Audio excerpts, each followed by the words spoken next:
That Don't Sound Right is a podcast about talking the way we did before the internet, when you could not prove anyone right or wrong. All the expertise was contained in the people involved with the conversation. I'm Peter. I'm Cecil, and I hope you enjoy our conversations. And as you listen, if you find yourself silently saying, that don't sound right, send us a comment. You're one of us. Don't go into the woods without a compass. Okay, I'm glad you specified don't go into the woods. Compass.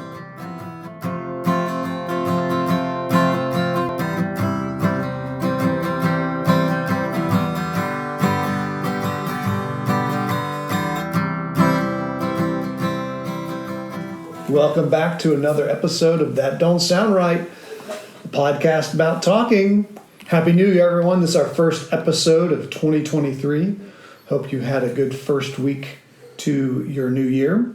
But we're your co-hosts. I'm Peter Bielman. I'm Cecil Davis. And we're just trying to have a conversation without Googling it or fact-checking each other online.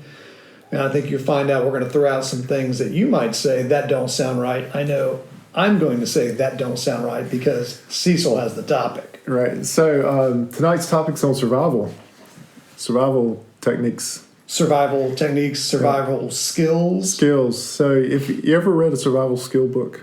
Oh, yeah. There's several of those skill books rolling around in my house. Yeah. So there's always, little tips and pearls and techniques they have for you to survive in the wilderness on certain equipment. I mean, without certain equipment. Right. But these are also in different scenarios, right? Different scenarios, yeah. So what are some of the scenarios are we talking about here? So like if you don't have matches, you need to build a fire. If if your clothes have gotten wet and it's cold. If you're foraging for food. If you don't have a compass. There's always these techniques for building things or starting fires or building shelters. And so, but some of it requires you to have things with you.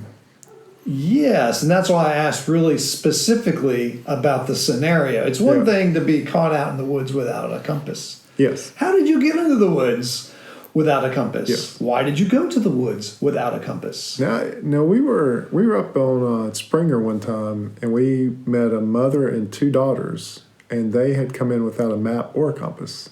And they were trying to find a town called Suches. Well, they were just hiking along is this the Appalachian Trail? They were on an intersecting trail. Okay. And they were nowhere near where they thought they were. Were they backpacking? Or just stay hiking? They were backpacking. They had backpacks on. Okay, all right. But we told them we told them very clearly they were not headed toward where they thought they were headed toward. Okay. They were determined. Ah, yes. Yep. All right. Okay. So, I've run into a group of backpackers also on Mount Rogers. Easy to get turned around up there. Yes. Even easier when there's a foot of snow on the ground. Oh, yeah. Even easier when some of these people have never been backpacking before. Yeah. Even easier when you've never seen snow before because they were from Florida. Oh, wow. Yeah. And they thought they were heading towards a particular shelter and they weren't anywhere close. Yep. That's how you get messed up quick. I don't know if they had a map or a compass. Yep. I would assume that they did, but maybe they were just following the blazes, which were white. Right. In the snowstorm. Yeah, no, it's hard to. Yeah, Rogers, and some of those are on the ground too. They're on rocks. So these survival guides try to teach you what to do in these situations. Number one, we should go ahead and do the words of wisdom. Don't go into the woods without a compass. Okay, I'm glad you specified. Don't go into the woods. A compass. Yeah, maybe not always carry a compass in. If you're walking down the street, but if you're in the woods, have a compass. Now you know that a compass doesn't work in a car. Really? But they put compasses in cars. Well, they do because they use the compasses that are designed to be in cars to work on cars. But because the metal? Yeah, because the metal cage that you're sitting in interferes with the compass that you hold in your hand. I hadn't thought about that. Yeah, so don't try to do any dead reckoning with a compass inside a car when you're driving around the city. If you're going to the woods, always carry a compass. Always have a compass. I wonder what the compass sales are these days. I don't know. I wonder how many people know how to use a compass. Are they flying off the shelves anymore? I don't know. You have a compass. I have a compass. I probably have a compass or two. Several compasses. Yeah. Well, also, everyone has a compass on their phone. Oh, that's right. Right? Yeah. So if you're in the city and you need to find your way, you can always look at your map. Now, don't Google the map. Just bring up your compass and see if you can get through it. But don't do it in the car. It'll still mess up. Would you ever go into the woods with just a compass on your phone? No. I wouldn't either. No, I wouldn't. I would always have an analog. Because of the battery situation. Right, and then the reception too. Does it have to have the cell tower to use the compass?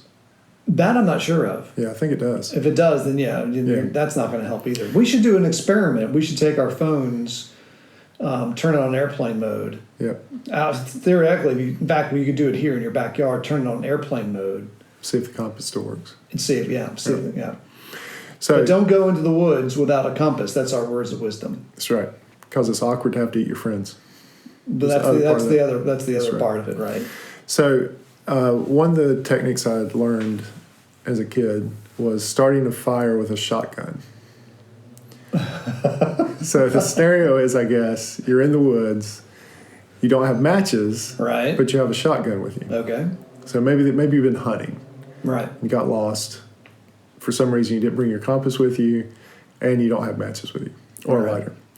So the way this guide said to do, this book said to do, was to take a shotgun shell, cut the top of the shell off, empty out the shot, stuff a rag down into the shell, fire the shell into the air, or fire the rag into the air, then get it and put it on your tinder and start a fire. Okay, that don't sound right. There's a lot of problems with There's a lot of problems with that. So I tried it. I tried to start a fire this way. Okay, so we need to get into the background of this experiment. So, how old were you? I was probably 13, 14. Okay. Yeah. That puts it in perspective for everyone, right? So I want to try this technique. So first thing you did, emptied out the shell, put the rag in, shot it into the air. So what do you think the first problem with doing that is? Finding the rag. Yes, finding the rag. I mean, it's going to be 50 feet up in the air, and by the time it lands, the fire is probably extinguished. Yes, correct. Did they specify what kind of rag? I mean, is it just a piece of your cotton T-shirt? Yeah, just something, that's just anything. Yeah, that's supposed to do it. But you're right. Number one, you have to find where the rag lands. And two, it still has to be smoldering enough to get back to your kindling. Yeah. And now you've got to transfer it back there and still keep it smoldering. So either you've got to have your kindling with you and go to where the rag falls. Yeah. So that's the first problem, right? Yeah. So it doesn't really ignite. Do you take the wadding out, the plastic wadding? Yeah. Okay. Yeah. So the second way was we soaked the rag in gasoline.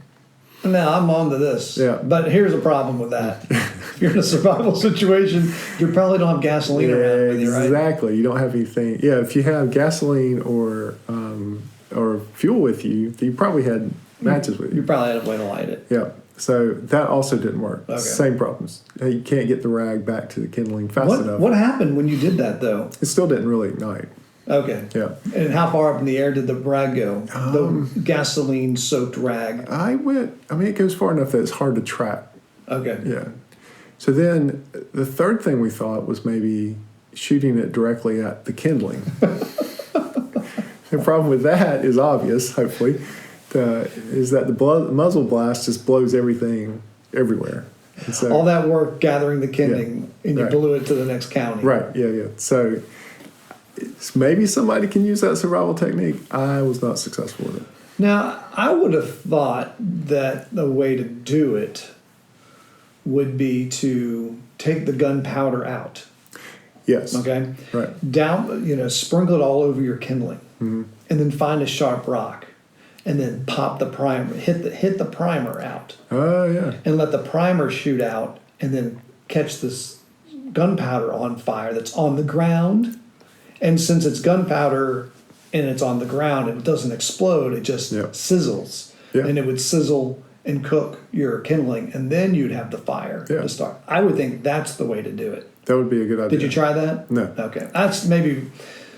I'm not going to ask our listeners to try that. Yeah, that one, because then you're having to pop that primer in your hand.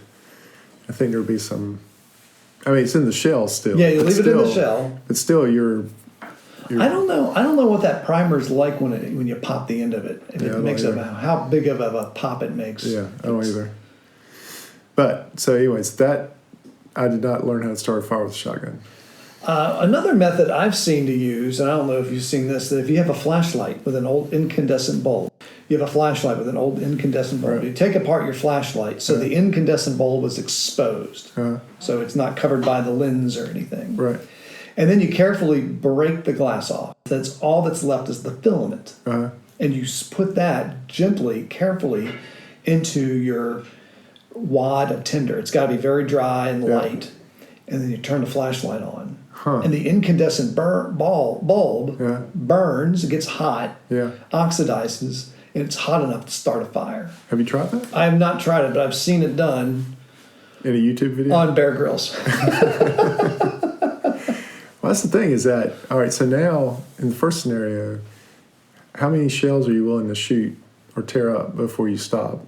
And in your scenario, are you willing to ruin your flashlight to start the fire? Yeah. Which is more important? Yeah, I think if you're desperate for a fire to boil water, you're gonna try you're gonna try it. Yeah. You're gonna try it because you're probably coming into your rope. Yeah. If you're dismantling your flashlight, then you're right. And you might try the shotgun trick a couple times. Yeah. But still, you can't really eat unless you cook the animal, and you can't cook the animal without a fire. So what good is it to have shotguns except for protection? Yeah. So now, so I haven't tried the flashlight thing. I'll need to try that. Well, it's challenging these days because flashlights don't have incandescent bulbs anymore. They're either LED. LEDs. So what do you got? You got nothing. Got nothing. So now your flashlight's out. Still hadn't started the fire. Right. You've got a broken flashlight and a shotgun and no fire. So next survival tip that I have learned, I saw over the years, was creating a compass with water, a leaf, and a needle. Yes, I remember this one. Yeah. So if I remember it right, you take the needle and you magnetize it against a piece of wool. Right. So now you have to have a needle.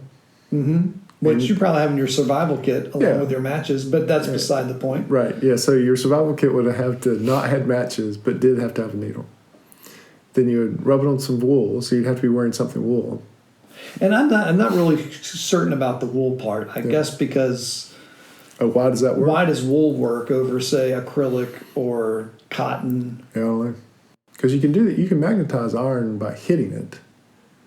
You ever done that? By hitting it? Mm-hmm. No, I haven't done this. Yeah, you magnetize iron that way. I've done it before. How strong of a magnet does it become? Not very strong. Okay, all right. Yeah. But if you have a needle, it doesn't have to be very strong either. Anyway, so you rub it on. Rub it on wool. Rub it on then wool. You carefully float a leaf in a saucer of water or a top or whatever you have. Maybe a puddle of water, and then you carefully drop the needle on the leaf, and supposedly that becomes now a magnet, and the needle will turn to magnetic north. Okay, all right. Yeah, I think that's how I remember it. Yeah. Yes, yeah. You ever tried it? No, I usually... Because you always have a compass. That's no, here's the thing, is I usually have a watch, and I know how to find north with a watch. Now, I never could figure this one out. I know what you're talking about. Yeah. But it's got to be a watch with hands. It's got to be an analog watch. No, it doesn't. If you have a digital watch, you just draw the time out.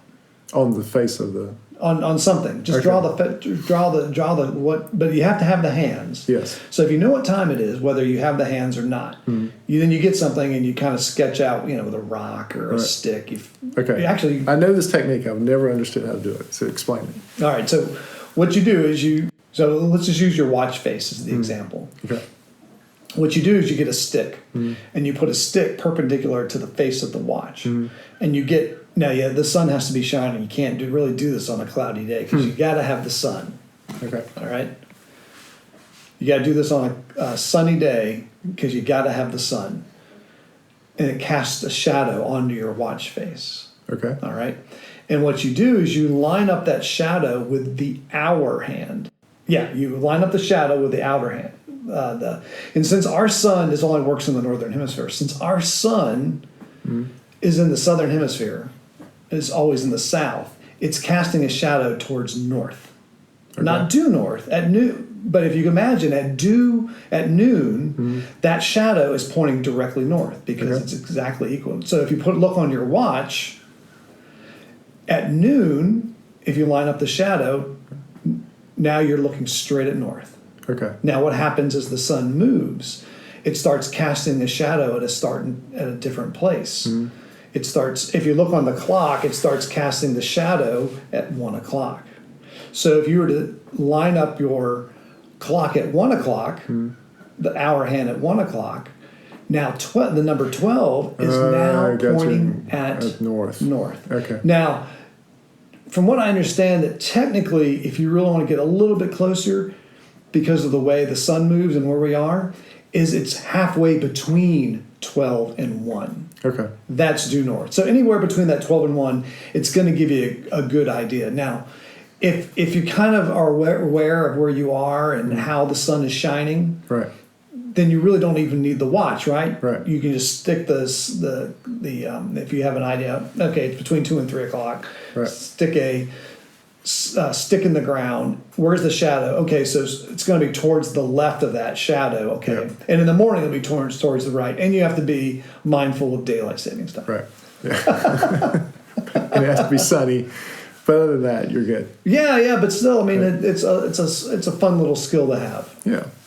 No, that explains that for me. So do you think you could purify water without any supplies? Purifying water without any supplies, Cecil? So if we don't have a water purification system with you, what would you do? Well, let's see. I would create a filter. Okay. All right, and that filter would be as much sand as I can find, not dirt, Yeah. not organic stuff, but just sand. Yeah. And then I'd also, assuming that I was able to start fire with my shotgun shells, I would have some charcoal lying around. Oh, yeah. All right, so I would layer sand and charcoal in some kind of vessel or something. Hopefully, I mean, maybe a bag, maybe if I had a stuff sack or something. Yeah. And then I would slowly start dripping water through that and let it filter out.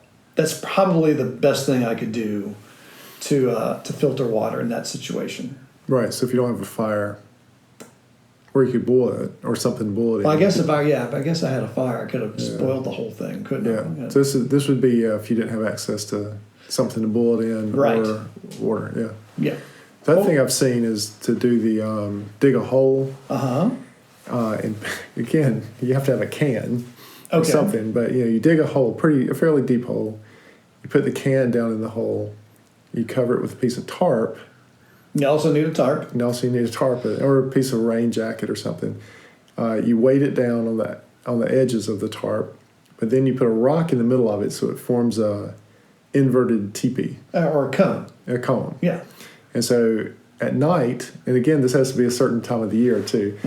The moisture out of the soil will condense against the top of that, and then run down to that point and drip down to the can. I have seen that method. Yeah, generally it's a big hole you're digging. Yeah, you can do a big one. You do a big hole. Yeah, and you'd have to get a lot of water. Yeah, right. And you have a big tarp. Yeah. No, I have seen that. I've never tried that one myself. I haven't tried that either. I haven't tried that one. I've only been lost. I've only been momentarily lost. Really? Yeah. Like I haven't been lost overnight. Right. Yeah. Where I was really worried. I mean, I've walked off trail before. Yes. I've been, lost not lost, but misplaced. Yeah, I've had that similar experience where I knew, okay, if I didn't know exactly where I was, and every time I went somewhere, I couldn't get to where I was going. But I knew how to, once and for all, get out. I knew where there was a body of water that I could walk down to and then kind of do a reset. Yeah, the worst time I got lost, we were in an area where, worst case scenario, we could have walked out. We could have walked all the way out. Yeah. We might not have gotten where we were wanting to go to, but we could have gotten back to a road. Yeah. And gotten out.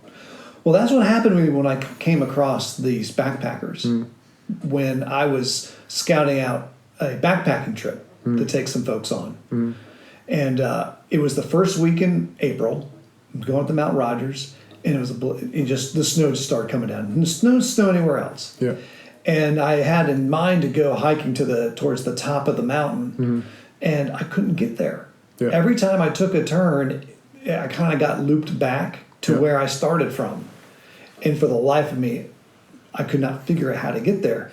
But in my wanderings, I kept running across these group. It was five backpackers. And, we were going through waist-deep snowdrifts. Oh, wow. I mean, the snow was coming down. Yeah. The wind was starting to really blow. Yeah. But I knew where I was. I knew how to get back to my car. I just couldn't how to figure out to get to that destination where I was going to camp the night, and then I was going to hike back. Well, it was all for a reason, because eventually I gave up. I said, okay, I am not figuring this out. And I even had a map and a compass. Yeah. I am not figuring this out because the trails were just too covered with snow. I couldn't figure out where I was going. So I come across this tent, and it was kind of put up makeshiftly, and there were, you could see there were people stacked up in their bodies and they're bulging out the sides of the tent. And I just, as I was walking by, I said, hey. And to make a long story short, they got my attention, and I walked back up the hill to see what was going on, and it was these 5 college students. But they had stopped eating, they had stopped drinking, they were just kind of wandering around. They had flannel t-shirts or flannel shirts and jeans. They were not equipped, dressed for the snowstorm. I mean, it was starting to get really cold. I mean, it was already below freezing. The wind was howling, so I'm sure the wind chill was getting way well below freezing or well below zero. And they said, what do you think we should do? Because they were miles from where they needed to be. I said, I think you need to pack up and you need to hike down off this rock with me, and I'm going to take you back to your cars because I don't think you're going to make it out here. That's probably good advice. So yeah, we got all their stuff up.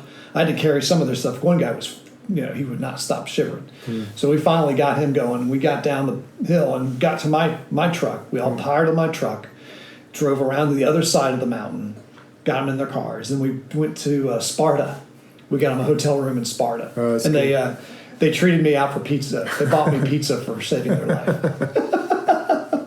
You did save their life. I don't think I saved their life. It's they probably would. One of the guys probably would have had some really black fingertips because he had the gloves without the fingertips. I think they'd have been miserable. You saved him from a hard night. Yeah, it'd been a very, very hard night. Not fun. Hard night.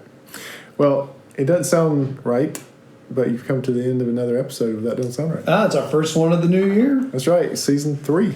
So keep those blogs coming. Yeah. If you want to blog on this episode, this would be a good one to blog on. There's a lot to still be said about survival techniques. Oh yeah, I'm sure some folks have some survival techniques that don't sound right, or love to hear some that worked.